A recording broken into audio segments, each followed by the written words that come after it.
Hello everyone, welcome to my channel. Welcome back if you've been here before. I am Michelle and this channel is called the Oracle of the Central Sun. This video is about the new moon in Scorpio. It is happening in most parts of the world on the 20th of November. Where I'm at in South Africa, it's happening at 8:46 a.m. in the morning. And it's happening at 28 degrees and 11 minutes of Scorpio. So the very end of Scorpio, we are having a new moon. So I have been through some very deep change in the last 10 days or so. Actually, very challenging things came my way. And I'm slowly kind of finding my balance again and really walking with what is shown up and rising higher in order to meet what is required of me to go forward. So this has been a challenging and interesting and growthful time. And I also want to speak to those other people who may have lots of Scorpio placements, as I also know some other sun rising and other placements in Scorpio people who have gone through some very deep challenges in the last couple of weeks. But also I know this is a time of change and leveling up. So I'm also speaking to everybody, no matter what sign you are, no matter what rising sign, sun sign, we are all going through this big leveling up right now.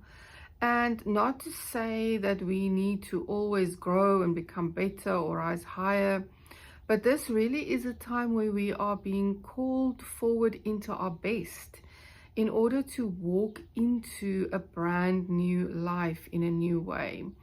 And life always calls us to find more love and compassion and openness. This is what life is about on this planet. And for those of us who can walk in these ways with love and compassion and openness, even those times when we stumble, even those times when we become angry, judgmental, these things are meant to flow through us and in the end call us higher. So my heart is with all of you at the moment. I'm walking very gently with myself at the moment. And yes, that is the other thing I want to say, you know, be gentle with yourself. These are times where we can really be shaken up by circumstances, by experiences and events in the world.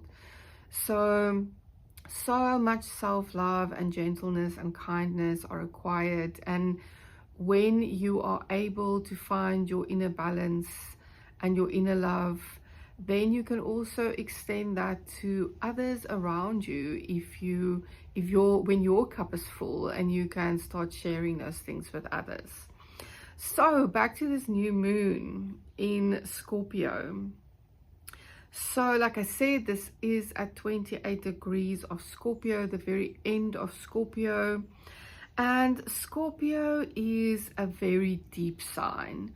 We know that Scorpio is traditionally ruled by Mars, and some modern astrologers have Pluto as the ruler of Scorpio. And these Mars and Pluto energies are both very appropriate for Scorpio because we are dealing with very deep things here. There can be a lot of transformation happening in Scorpio, and related to Mars, very deep passions and very deep relationships to various parts of our lives happen in the sign of Scorpio. So with this new moon, the most interesting part about it is that it's actually a triple conjunction. So we have not only the sun and moon, but also Mercury sitting at 28 degrees. And this is also during Mercury's cycle of retrograde. So there's a very big element at the time of this new moon where, yes, a new moon is a seed being planted and it's a starting point. But because it's conjunct Mercury, and it's conjunct Mercury at the time when Mercury is, from our perspective on Earth, moving backwards, there's an element here of revision and rethinking, revising plans, finding new ways forward, and a real element also with Scorpio. There's always an element of inward seeking. So as we know, Mercury is about communication. It's about our belief systems, our thought patterns. And what a lot of people don't know about Mercury is that since ancient times, it's also been called the psychopomp. And what this means is that Mercury has this changeability. And the changeability of Mercury refers to the fact that it's equally as at home in the underworld as it is in the upper world. So like when we are dealing with Pluto and sometimes Neptune, where we are dealing with very subconscious things, there is this element to Mercury that is related to the mind and communication and thoughts that also brings us deep into the subconscious and then out again. And Mercury is a very fast traveler. So unlike the slower elements of the outer planets, Mercury can traverse these underworld and upper world energies in a very fast way. So at the time of this new moon, with Mercury also being conjunct the new moon, there's a new seed being planted for Mercury as well.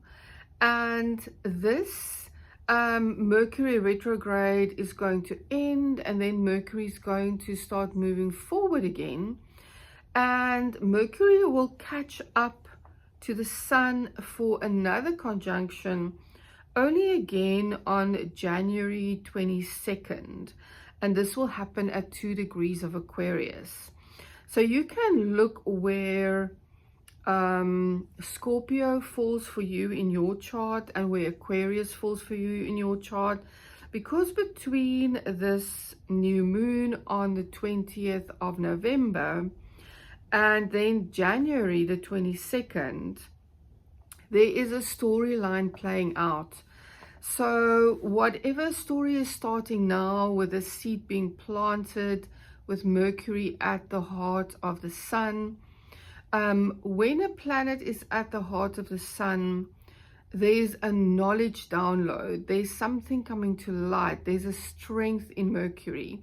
So something that is being started now will be reviewed and revised as Mercury retrogrades. Then it'll start moving forward again, and there will be another coming to light and a wisdom knowing seed being planted in the same storyline around the 22nd of January. So you can see where these two houses play out for you between Scorpio new moon and when Mercury meets up with the Sun again in Aquarius in January. And follow this storyline. So there are so many interesting aspects in this new moon chart that I decided to actually pull a tarot card for each aspect to give us clarity of all the different things that might be playing out at this time. So the card I received for the new moon conjunct Mercury is actually the Two of Cups. So the Two of Cups is a card of relationships.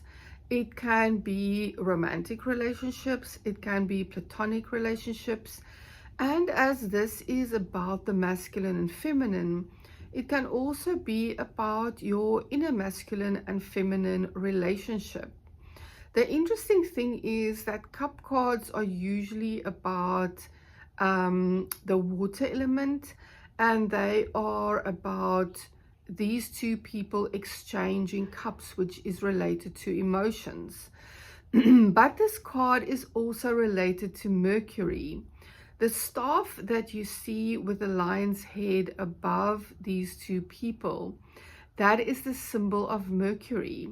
So there's something here to be related to our communication, and for us to find balance and maybe inner and outer partnership. And the lion's head above is related to the fire element. So there is also this lion's head asking us to find balance and maybe to really slow down our passions a little bit and just take a moment before we communicate, and also find new ways to communicate with our inner masculine and feminine at this time, because this is a Mercury at the heart of the sun, which is also called Kazemi. Something new is being planted here. So there is a real chance for finding new balance going forward. And then the second thing that I want to talk about regarding this new moon is, of course, the ruler of this new moon. And so the Hellenistic ruler of Scorpio is Mars, which I work with as a ruler. And Mars is at the moment of this full moon, new moon, sitting at 11 degrees of Sagittarius. So this is also an interesting part of this new moon, because in astrology, when a planet is only sitting one sign away, that is seen as not a very strong line of communication. So Mars in Sagittarius is happy there. He's not a ruler, but because it's a fire sign, he feels quite at home. So Mars in Sagittarius wants to move very fast. Mars in Sagittarius can be like an arrow shooting from a bow, just very, very fast moving. And because Mars, the ruler, is only one sign away from Scorpio, we need to be aware that there might be some hidden elements. We need to really search inwardly, because communication may not be flowing as easily and everything may not be as clear. So again, more inward searching and balance might be needed before we actually take outward action. And this might be difficult to manage because Mars is so fast acting in Sagittarius. So the card I received for Mars, the ruler of the new moon in Sagittarius, is the Magician. So the Magician is all about our infinite nature, and the Magician has all the elements on the table with him. And what we see about the Magician that relates to Mars in Sagittarius is the table and his robes being red, which is related to that fire element. So again, the Magician is about manifestation. It's about the fact that we carry all the knowledge inside us. When we seek deeply, we can connect to all of those elements, earth, water, air, and fire, and use all of those elements in order to get to the place where we want to get to. And the magician really asks of us to also connect to that infinite nature and find the wisdom elements of Mars, where you can take decisive action without necessarily rushing forward and maybe doing the wrong thing, but finding that wisdom of combining all of the elements that are on the table for the magician, so that he knows when to use air, or how much air, how much earth, so that he's more grounded in what he's doing. And then the third aspect of this new moon that is happening is the new moon is exactly opposite the planet Uranus. Uranus is in retrograde. It has now gone back to 29 degrees of Taurus again. So there's something in the Taurus part of our charts that we are also revising at this time. Something that for the very last time in most of our lifetimes we will be dealing with. And I say this because Uranus takes 84 years to go around the zodiac wheel. So whatever has transpired for us over the last 7 to 8 years in the sign of Taurus is something that is now coming to an end. There's a bit of a retrograde now with Uranus in Taurus to finish up unfinished business. But by the end of April, Uranus is going to have moved forward back into the sign of Gemini again. So between now and April next year, we are literally completing a cycle that is not going to return for most of us in our lives, because it only happens once in 84 years. So the new moon opposite Uranus, Uranus is a very fast action as well. It is surprise elements, you know, things that can really show up completely out of the blue. Uranus can sometimes be a bit of a tower moment where, you know, something will fall in order for new things to rise up. So Uranus is of the nature where it can bring sometimes challenging and sometimes very beneficial elements. So the fastness and the suddenness is usually the challenge that we're dealing with Uranus. So there's something in this new moon as well where you can really have a very big change, a complete change of direction, and something completely new showing up completely out of the blue. So be open to new things arising in that Taurus and Scorpio part of the charts. So the card I received for the new moon opposite Uranus is actually the World card. And this is actually perfect because the World is all about cycles. And the World card is about the ending of a cycle. And the beautiful thing about this card is that exactly as per the Magician card, this card also reflects all 4 elements. In the corners of this card, you see the 4 elements represented. So again, you have all of this wisdom inside you. You have all of the elements, and there is an ending of a cycle here.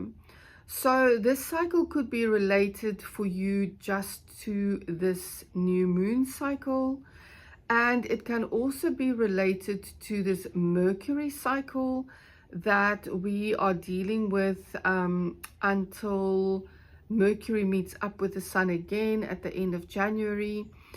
And it can also be related to when Uranus is leaving Taurus for the last time in our lifetimes in April next year. But the world definitely speaks to the ending of a cycle. There's a big cycle that's ending here that you are not going to be returning to again in this lifetime. And I feel this is a really big deal. You know, we've all gone through so much change in the last 7 years, and in our evolution, things have happened faster and faster, and we are constantly called to hold more in our bodies and rise higher in our spiritual awareness. So this is beautiful that the World card represents here this ending of these cycles. And then the last aspects I want to talk to regarding this new moon is the grand water trine that is still happening at the time of this new moon.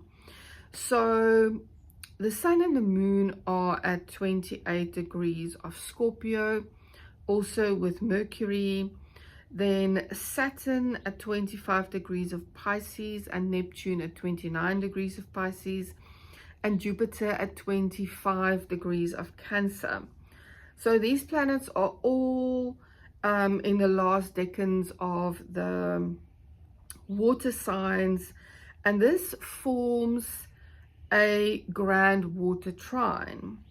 And this is a beautiful, solid, harmonious aspect that can really help us to move into new phases of life going forward. So with the grand water trines, there is an element always in water with working with our emotions. And because these planets are all so close at the end of their signs, especially Saturn, who won't be back at the end of Pisces for another 29 years or so, and Neptune, who won't be back in Pisces in our lifetime, there is also a big cycle of things ending here, and a lot of transformation that can occur between now and January, February next year, when Saturn and Neptune will be in their exact conjunction. So there are real cycles ending here in the sign of Pisces, and being connected to this new moon and also to Jupiter at the end of Cancer, there is such a depth here of working with so many different parts of ourselves that can become completely new. With Jupiter in Cancer, it is really all about our relationships, our connections, our values, our home life. All of these things can really be shifting internally and externally and really be transformed. So I actually received 2 cards for this grand water trine, and the first card is the Page of Pentacles. And the Page of Pentacles is standing in this very lush field. It's green, he's surrounded by flowers, and he's actually quite content. But he is focused on this pentacle in his hands. And the pentacle is about the earth element. So there's something here with this grand water trine, even though it is related to water energy, that there is a sign here for us that we need to keep our focus. With the grand water trine, you know, the waters are unstable. There's so much inside and outside of us that can really be shifting and moving and flowing with the water element. And the Page of Pentacles showed up here to ask us to keep our focus. You can see he is just looking at that pentacle. He's not focusing even on the beautiful things that he's surrounded by. So yes, keep your focus. Know where you are going. A lot is shifting right now, but when you can focus on those important things, then we are going to get to that place where we want to get to. And the second card that showed up is the Wheel of Fortune. So I can't help but notice that there are two circular cards that showed up today, the one being the World and the one being the Wheel of Fortune. So the Wheel of Fortune, again, there's a representation on the four corners of this card that represents all the elements. So there is such a balance here that we have all of these things inside us. And the Wheel of Fortune represents the tides turning. Literally fortune showing up. What was up must come down. What was down must go up. So there's a real change of tides here and a real circular movement in what is happening at this time. So there's a lot of energies happening at this new moon, and I really urge you to really use the new moon time to go inward, to meditate, to be in nature, to stay with your inner balance and your inner grounding, and work with things inside yourself. Focus on what you want instead of what you don't want. We all slip up with these things. It happens to me all the time. I know I need to focus on what I want, and when I go through hours, days, or weeks where I'm focusing on what I don't want, when I catch myself, I turn away and start looking at those things that I want again. And with all of these circular cards showing up today, like the World and the Wheel of Fortune, it's very, very important at this time to focus on those things that we want. Focus on the love, and focus on the compassion and the empathy and the gentleness, and walk gently with yourself, walk gently with others. I wish you a beautiful new moon, and if you are going through challenges at this time, like I know so many of us are, be gentle, be gentle. Rest when you need to, rest when you can. Look after your heart, look after your mind, look after your body. I was so happy to bring this new moon reading to you today, and I will be back. I am offering personal readings at this time. Connect with me, the links will be below. I can give you guidance in whichever area of your life you are finding yourself in change and in challenge or uncertainty in at this time. And if you are finding value here, you can buy me a coffee, leave some comments and emojis. It helps my channel to grow. I really appreciate everyone that interacts and shows up here. I will see you again next time.